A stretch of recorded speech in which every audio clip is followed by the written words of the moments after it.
Generative AI एक ऐसी technology जो एक तरफ तो कला की दुनिया में कमाल कर रही है, लेकिन दूसरी तरफ एक बहुत बड़ा झगड़ा भी खड़ा कर रही है। मतलब एक क्रांति तो है, पर इस क्रांति से हर कोई खुश नहीं है। चलिए इस बहस को ना इसके सबसे इमोशनल हिस्से से शुरू करते हैं। कई आर्टिस्ट्स के लिए ये टेक्नोलॉजी एक सीधे सीधे खतरे जैसी है।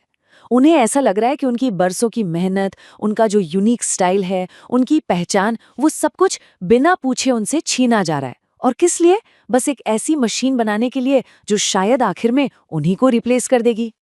लेकिन कहानी का एक दूसरा पहलू भी है ना? बहुत से क्रिएटर्स हैं जिनके लिए एआई किसी जादू की छड़ी से कम नहीं है। ये क्रिएटिविटी के वो दरवाजे खोल रहा है जिसके बारे में पहले कोई सोच भी नहीं सकता था। मतलब जो सोचा वो पल भर में स्क्रीन पर हाजिर। तो सवाल यही उठता है कि एआई आखिर है क्या? कलाकार का दुश्मन या फिर उसका सबसे बड़ा दोस्त? अब इस पूरी बहस को ठीक से समझने के लिए ये जरूरी है कि हम पहले उस टेक्नोलॉजी को समझें जो इस सब के पीछे है। तो ठीक है, चलिए थोड़ा डीप डाइव करते हैं और देखते हैं कि हम आज इस मोड़ पर आखिर पहुंचे कैसे। तो ये जनरेटिव एआई है क्या भला?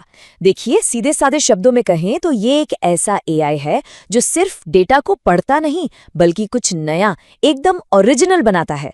आप इसे कुछ शब्द दीजिए, एक कमांड दीजिए, और ये उसके जवाब में आपको एक तस्वीर, एक कविता या फिर म्यूजिक का एक टुकड़ा तक बनाकर दे सकता है। और मजे की बात यह है कि ये सब कुछ बहुत ही तेजी से हुआ है। मतलब कुछ साल पहले तक ये एक बहुत खास टेक्नोलॉजी हुआ करती थी, लेकिन 2022 में तो जैसे एक धमाका सा हुआ और ये टूल्स हर किसी के हाथ में आ गए।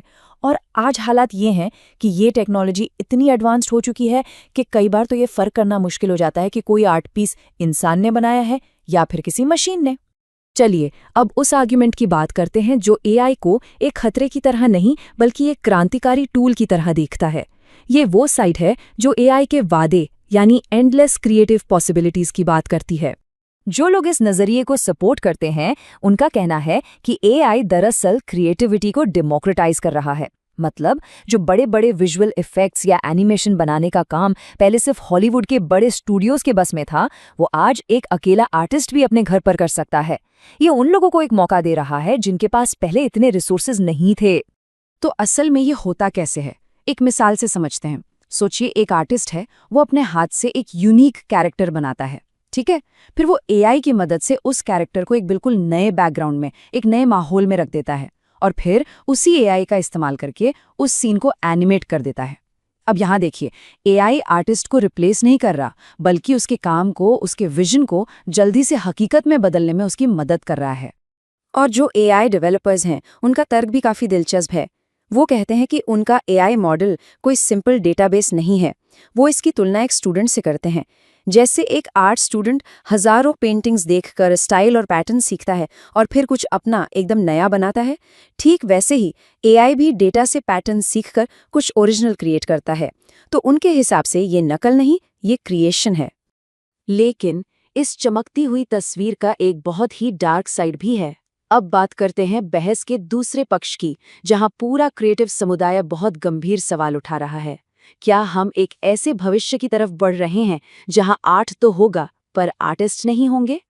एक आर्टिस्ट ने इसे क्या खूब कहा है, ये साहित्यिक चोरी की स्लॉट मशीन है। मतलब एक ऐसी मशीन जो बस इंटरनेट से चुराए गए आर्ट के टुकड़ों को मिलाकर कुछ नया दिखाने का नाटक करती है। हर बार जब कोई इसमें प्रॉम्प्ट डालता है तो असल में किसी और की मेहनत पर जुआ खेला जा रहा होता है। 500 करोड़, जी हाँ 500 करोड़, ये आंकड़ा सच में चौंकाने वाला है। ये सिर्फ एक ट्रेनिंग डेटाबेस में मौजूद इमेज और टेक्स्ट की संख्या है। और ये सब कहाँ से आया? पूरे इंटरनेट से खुरच कर निकाला गया है। आर्टिस्ट्स की मेहनत की कमाई, लोगों की पर्सनल तस्वीरें, सब कुछ उनकी जानकारी या इजाजत के बिना इस डेटा के महासागर में खींच लिया गया है। और आर्टिस्ट्स पर इसका जो असर पड़ रहा है वो बहुत पर्सनल है। जरा सोचिए, एक आर्ट स्टाइल जिसे बनाने में किसी ने अपनी पूरी जिंदगी लगा दी, अब कोई भी बस उस आर्टिस्ट का नाम प्रॉम्प्ट में टाइप करके सेकंडों में बना सकता है। जिन कलाकारों ने अपना कैरियर बनाने के लिए इंटरनेट पर भरोसा किया, आज उन्हें लग रहा है कि उसी इंटरनेट ने उनकी पीठ में छुरा घोंपा है। और यहीं से हम इस बहस के असली मैदान जंग में पहुंचते हैं, और वो है डेटा। ये कानून और नैतिकता का एक ऐसा उलझा हुआ जाल है जहां टेक्नोलॉजी आर्ट और लॉ तीनों एक दूसरे से टकरा रहे हैं। यहाँ पर दो बिल्कुल अलग-अलग तर्क आमने सामने हैं। टेक कंपनियां कहती हैं कि जो कुछ भी इंटरनेट पर पब्लिक है उसे ट्रेनिंग के लिए इस्तेमाल करना फेयर यूज है। वहीं दूसरी तरफ आर्टिस्ट्स का कहना है कि ये तो बड़े पैमाने पर इंटेलेक्चुअल प्रॉपर्टी की चोरी है, और अदालतें वो अभी भी ये समझने की कोशिश कर रही हैं कि कौन सही है और कौन गलत। और जानते हैं, इस प्रॉब्लम का एक बड़ा हिस्सा ये भी है कि ये पूरा मामला एक वाइल्ड वेस्ट जैसा है। डेटा सेट्स इतने ज्यादा बड़े हैं कि कई बार तो डेवलपर्स को खुद नहीं पता होता कि उनके अंदर आखिर है क्या। वो बस इंटरनेट से अंधाधुंध डेटा उठाते हैं और सारी नैतिक दिक्कतें यहीं से शुरू होती हैं। और ये लड़ाई ये बिल्कुल भी बराबरी की नहीं है। सारा का सारा बोझ बेचारे आर्टिस्ट्स पर आ जाता है। उन्हें खुद ही अपने काम को बचाने के लिए जुगाड़ करने पड़ते हैं, और एक बार अगर कोई डेटा एआई मॉडल में चला गया तो उसे बाहर निकालना लगभग नामुमकिन है। सीधी सी बात है, टेक्नोलॉजी की रफ्तार कानून से मीलों आगे है। तो ये सारी बातें हमें कहाँ ले जाते हैं? हम आज एक ऐसे मोड़ पर खड़े हैं, एक ऐसे चौराहे पर, जहाँ से आर्ट के भविष्य के लिए दो बिल्कुल अलग रास्ते निकलते हैं। चलिए देखते हैं कि वो दो रास्ते क्या हो सकते हैं। एक रास्ता तो ये है कि एआई कैमरे की तरह ही एक नया टूल बन जाए, जो आर्ट को बदलेगा पर खत्म नहीं करेगा, बल्कि कला के नए नए रूप पैदा करेगा।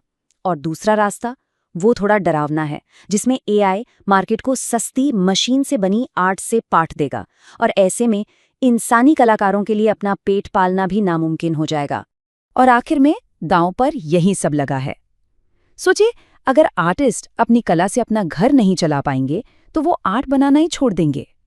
और जैसा कि एक आर्टिस्ट ने कहा था, कला के बिना दुनिया एक ऐसी दुनिया है जिसमें कोई नहीं रहना चाहेगा।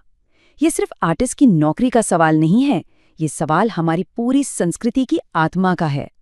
तो हम आज की बात इसी एक बड़े सवाल पर खत्म करते हैं। जैसे जैसे मशीनें ज्यादा से ज्यादा क्रिएटिव होती जाएंगी, हम इंसानी क्रिएशन की क्या वैल्यू करेंगे? टेक्नोलॉजी और आर्ट के बीच ये सही बैलेंस ढूंढना ही आने वाले वक्त की सबसे बड़ी चुनौती होने वाली है। इस मुद्दे पर सोचने के लिए शुक्रिया।